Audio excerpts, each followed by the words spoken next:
सर्वसिद्धिकराय सर्वजनवशीकरणाय ऋणामोचनवल्लभाय ह्रीं गं गणपतये स्वाहा।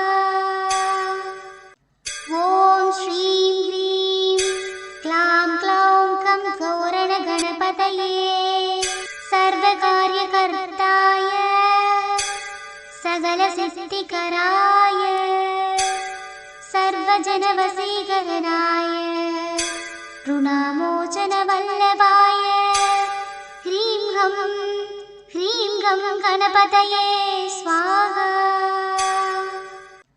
ॐ श्री